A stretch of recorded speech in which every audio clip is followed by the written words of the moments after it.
Hey everybody, welcome back to Avondale Sky Winery here in Newport Landing for our March 2021 Sky Club release.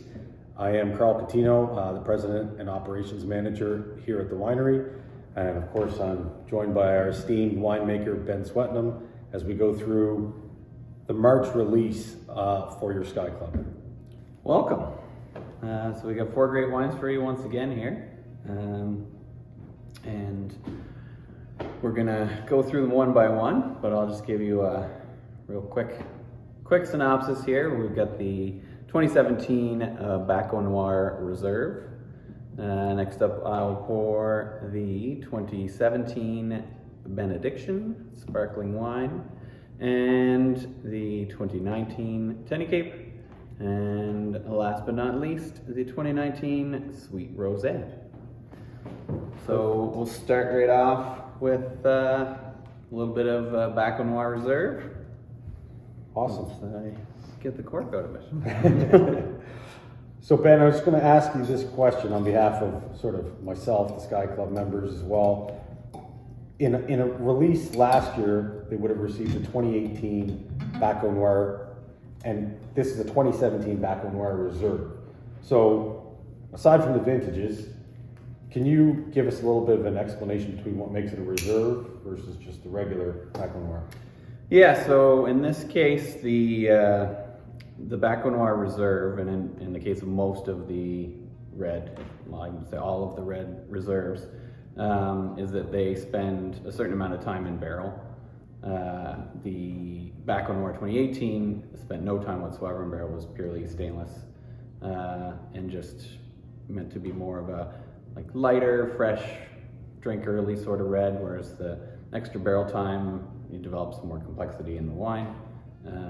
Also get some of those interesting oak characters, and gives you something that's a little more intense, a little more robust.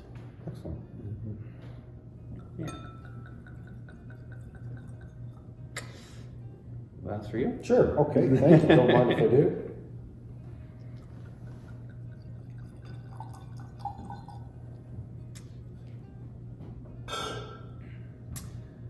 Yeah, so this one here is pretty unique. It has kind of a really notable sort of blueberry kind of character, but also a bit of a kind of bacon or cured meat sort of thing going on. Kind of a weird grape that way. Not a lot of places in the world where you find Back Noir. It's pretty well known in Ontario, and then fairly well known out here in Nova Scotia, but you don't find it too many other places. Mm-hmm. This will be my first time actually trying it myself, because both the Back Noir Reserve and the Benediction are exclusive releases to the Sky Club, so I actually have tried it myself. Yes, you get that kind of fresh fruit, that sort of blueberry, mulberry, a touch of cassis, and then a little bit of that sort of cured note that is pretty common to tobacco. Another thing that's pretty common with Back Noir is a higher than average acidity for a red wine, so it does have a real fresh, crisp finish. Nice.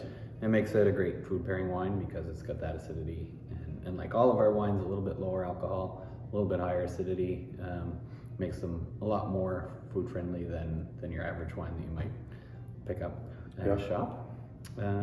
If you were having a meal and this was going to be the best wine to have with that meal, what would it be? I would pick, I would say, pork ribs. Pork ribs? But that's also my own personal bias because I really like I love pork ribs. I think that sounds fantastic. Really love me some ribs, especially if something like with a mop sauce that's got a bit of a tomato base to it, something like that. Okay. But would also work great with a dry rub that's got a bit of a kick, because you've got that lower alcohol and that acidity that's gonna cut through any heat. The acidity from anything with a tomato sauce, those acidities are going to kind of balance each other out. It's going to make the wine kind of taste smoother. That'd be my go-to, but anything with a pasta with any sort of red sauce, any dish that's got a bit of acidity, those would be great pairings. And then otherwise, something that has a little bit of kind of similar flavor characters, like have it with something that has some fruit to it. If it's not overly sweet, that could be a good pairing too. Awesome, thank you. It's delicious.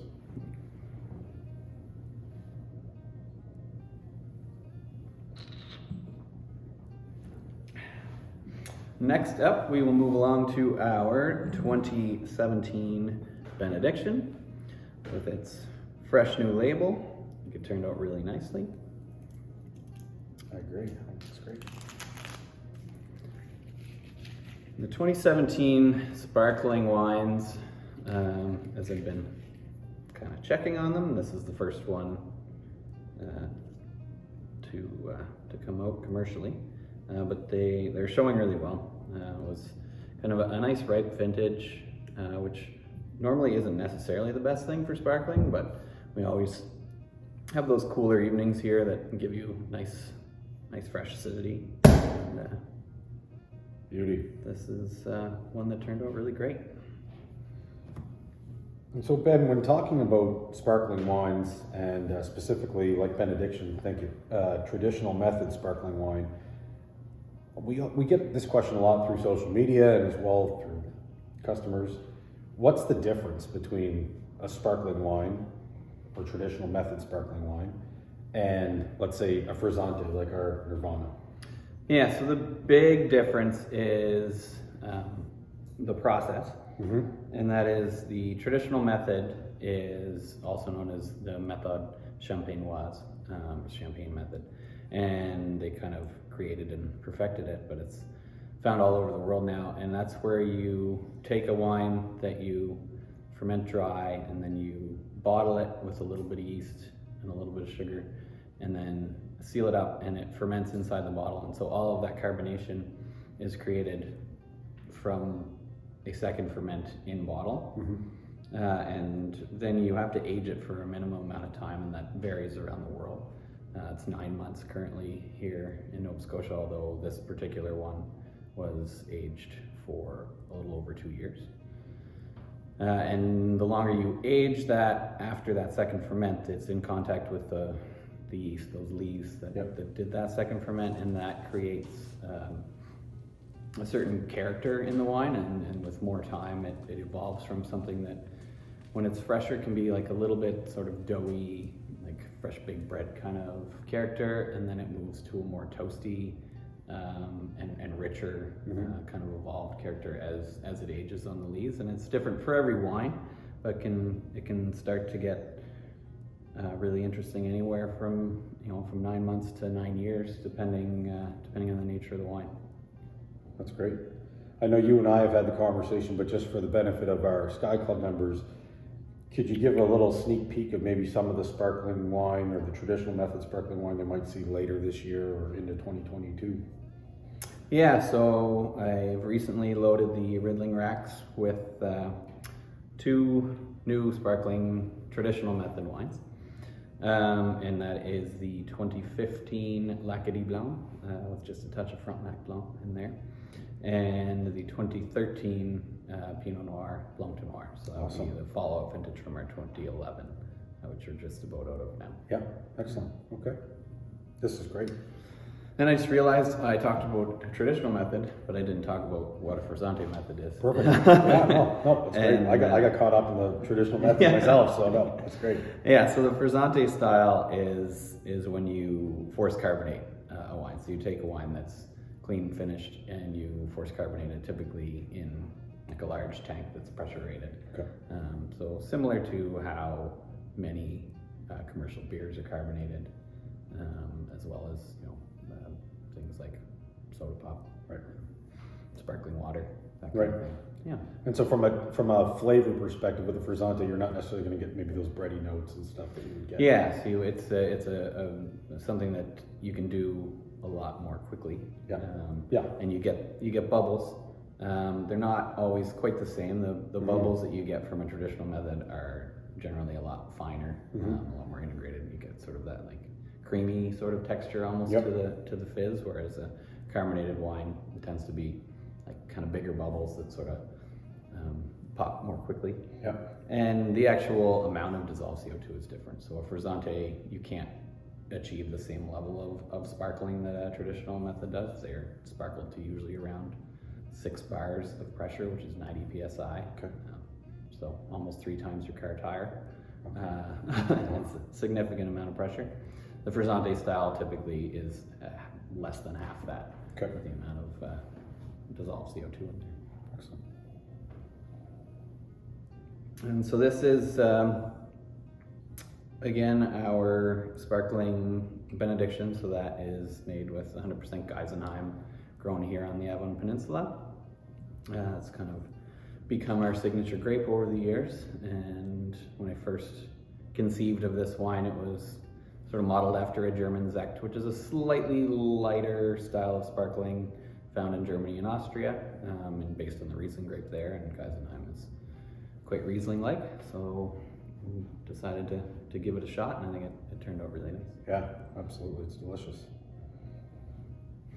And food pairing wise, there's almost nothing that you can't throw at a sparkling like this that it won't handle, because it again has that higher acidity, lower alcohol, a little bit of sweetness. It's great with spicy foods of any type, but also like any sparkling wine, it's really great with seafood. Yeah, absolutely. Yeah. Great. Yeah, so that's our Benediction. And next up we have our 2019 Tenny Cape. And so that is a relatively new vintage of the Tenny Cape that we've been making year after year for quite some time.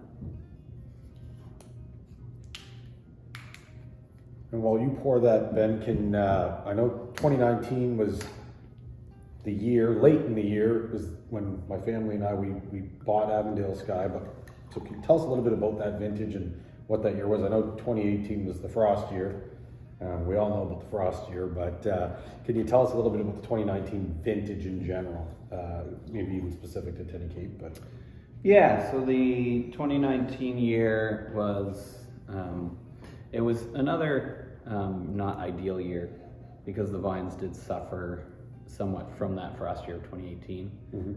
And it was a very, very slow start. I think a lot of the vines took a fair bit of winter damage between 18 and 19. And so most things were almost a month sort of late. And as a result, the grapes from that vintage tend to be a lot brighter, a lot more acid driven, a lot more subtle and sort of lemon, lime, apple, pear, less in the really tropical fruit kind of realm. And so this particular vintage 2019 has the highest amount of New York Muscat in the blend that the Tenny Cape has ever had. And that was really to kind of try to brighten up the wine and to make it show that more kind of tropical and floral kind of note that Tenny Cape has always had in. So would you say that this would be maybe less sweet than previous vintages?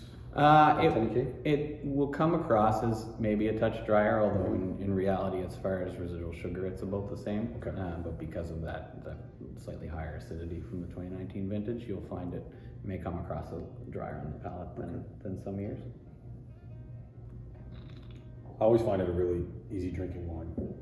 From the SKUs that we have, I always find Tenny Cape to be one of the easier to drink wines. Now, from a pairing perspective, what does Tenny Cape go best with? I mean, Tenny Cape's another one of those very versatile wines. It was kind of intended to be a really food-friendly blend. I think it's a great pairing for like vegetarian dishes. There's not a lot of wines out there that sort of say like, hey, try me with vegetarian food. Because it has the kind of bright fresh, and it does have a little bit of that sort of tropicality and that aromatic intensity from the muscat component. I think it really works with food that is maybe less common to try and pair wine with. That's good to know. I prefer the one that goes with ribs because I prefer the ribs myself. But no, that's good to know. Yeah, one end of the spectrum to the other. And finally, we have our Select Small Lots Sweet Rosé. And so this is actually the first time that this wine has been made. It's very similar stylistically to the select small lot that we made a few years back, the Marquette Rosé. Okay. And in fact does have Thank you. some Marquette in the blend, as well as it's primarily, as most of our rosé is, Liam Milot. Yeah. And that was 2019. So again, we didn't get much of a crop from our Liam Milot here in our vineyard because of that rough winter and that cool season. So this was Liam Milot grown again down at Warner Vineyards.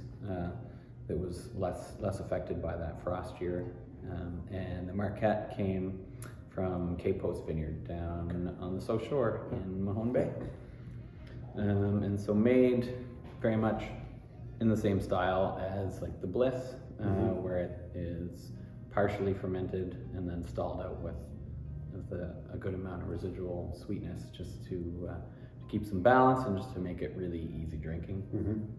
It doesn't need to be a food wine. This is one that you can just sort of sip on your own. Sip on the deck in the summer, which hopefully the summer weather is coming. Yeah.